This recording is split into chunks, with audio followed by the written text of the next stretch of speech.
Charlie glanced at her, but didn't say a word. He didn't want to reveal himself. What was the point? It would just be a huge headache. So it was better to keep his identity a secret. Besides, he wasn't doing this specifically for Elsa. He was only saving her for his wife Claire's sake. When Charlie stayed silent, Elsa got the message. She knew he didn't want to reveal his identity, so she didn't press him. But she was a strong person, not the type to just let things go. Since he had saved her, she felt like she owed him, and just saying thank you wasn't enough. Just as Elsa was about to say something, she heard a hoarse, cold voice. "Take off your pants." Elsa's head snapped up in shock. She saw the masked man's eyes on her, and a surge of anger went through her. She thought she'd escaped one monster, only to fall into the hands of another. They were in a deserted part of the park, and he was clearly very strong. Screaming wouldn't do any good. She was trapped. Desperate, Elsa gritted her teeth. "Don't you touch me," she said fiercely. "I won't be a victim. If you try anything, I'd rather die." Charlie was taken aback. He kept his voice low and disguised, pointed to her leg and said, "Your leg is badly injured. The cut is deep, near a major artery. If you don't get it treated right away, you could be permanently disabled. And if the bleeding doesn't stop soon, you'll pass out. We're too far from a hospital to make it in time. Do you understand?" Elsa stared at him, stunned, her cheeks flushing with heat. She had thought he was about to attack her, but he was only trying to help. Seeing Elsa staring at him, completely dumbfounded, Charlie sighed internally. Elsa asked timidly, "Can you help me stop the bleeding?" Charlie nodded. "I've studied holistic medicine," he said. "I can use acupressure methods to stop the bleeding and stabilize the injury. That should buy you enough time to get to a hospital for proper treatment." "Thank you," Elsa said, her face bright red. Her voice was so quiet it was barely a whisper. She couldn't help but look down at her leg, her mind racing. The cut was high up on her thigh. She'd have to take her pants off. But if she did, he would see everything. The Gardner family's upbringing was very sheltered. Elsa had never been this close to any man, let alone had one touch her. Besides, the Gardner family had their own doctor, a world-renowned specialist. She found it hard to believe that something like acupuncture could stop this kind of bleeding. After a moment, Elsa shook her head. "Thank you for the offer, but please, just take me to a hospital. I think I can make it." Charlie frowned. He knew exactly what she was thinking. She figured the injury wasn't that bad and that she could wait for a proper doctor. What she didn't know was that the only reason she felt okay was because he had secretly infused a trace of spiritual power into her while he was carrying her. Without it, she would have already bled out and died. When Charlie didn't say anything, Elsa took it as confirmation that her injury wasn't as serious as he claimed. She tried to get to her feet. The moment she moved, the wound tore open and fresh blood gushed out. Her strength vanished, and she collapsed back onto the ground, dizzy and paler than ever. Charlie's voice was stern. "I told you not to move. You'll destroy the muscle. Even if you get to the hospital now, they won't be able to fix it. Not to mention you're losing too much blood. You could go into shock and die before an ambulance even gets here. So, you have a choice. Let me treat you now, or die." Elsa clutched her leg, blood seeping through her fingers. She knew Charlie hadn't been lying. But the thought of taking off her pants in front of a strange man was agonizing. Faced with a choice between life and death, Elsa hesitated, but finally gave in. She didn't want to die, and she definitely didn't want to be disabled for life. Elsa's face was flushed. She glanced up at Charlie, her heart pounding. A strange feeling washed over her. Finally, she whispered, "Okay, thank you." Charlie nodded, knelt, and grabbed the fabric of her trousers with both hands. With a sharp tug, he ripped it open. Elsa held her breath. Her face burned, and her heart hammered against her ribs. She kept her head down, not daring to look at him. Charlie's gaze was steady. He located the knife wound on her left leg, brought 2 fingers together, and pressed them against specific points around the injury. A trace of spiritual energy flowed from his fingers into the wound. Charlie's eyes never left the injury. He didn't even glance anywhere else. His movements were fast and precise. After pressing a few more points, the bleeding slowed and then stopped completely.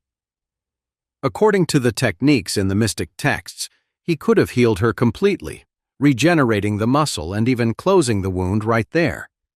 But Charlie didn't want to reveal that much power.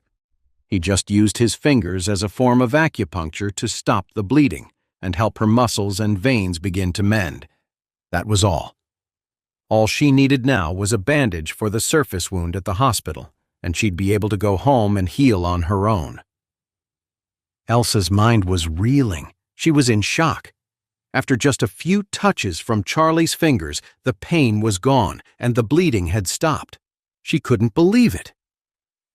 "All right," Charlie said simply. He stood up without a second glance. "Try standing up." Elsa cautiously tried to stand. Her leg held her weight, and the bleeding had completely stopped. A wave of surprise and relief washed over her.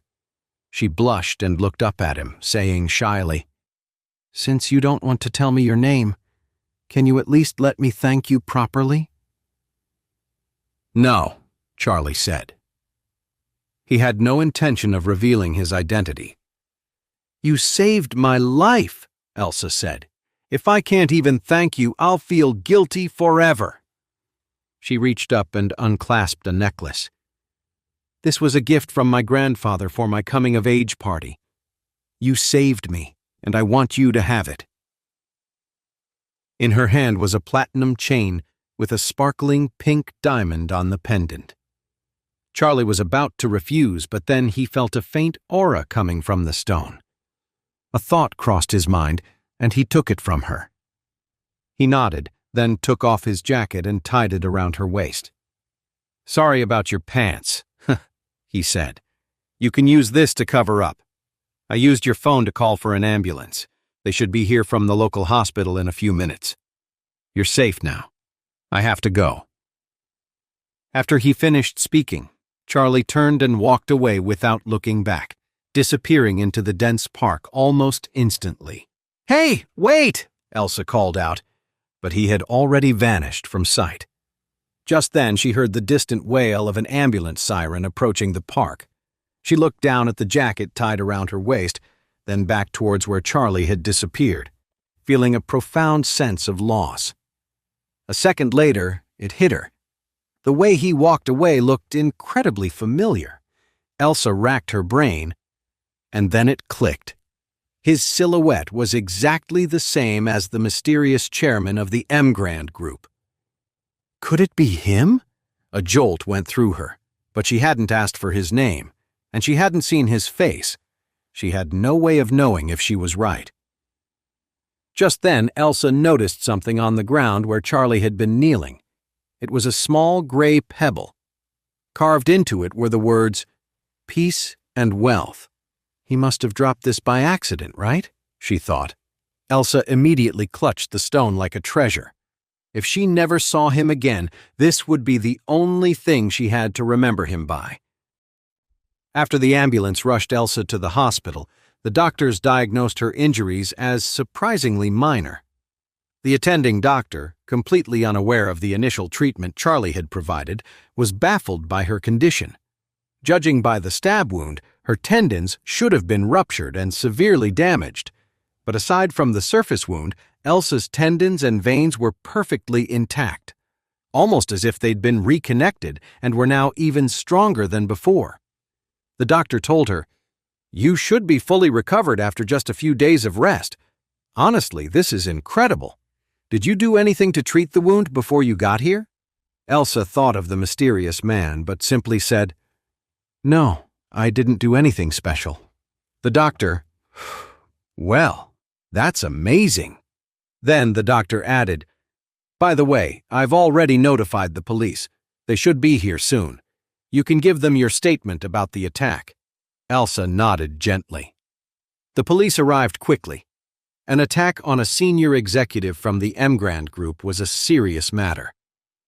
One of the officers knew the Wilson family and was aware that Elsa was their guest, so he notified them as well. Meanwhile, at the Wilson estate, the whole family was gathered, trying to figure out what to do. Harold had told them Elsa was in trouble, but conveniently left out that it was his fault. Mrs. Wilson still saw this as a golden opportunity for the Wilson family to shine. She was determined to find Elsa, stage a heroic rescue, and create a scenario where Harold could win Elsa's heart.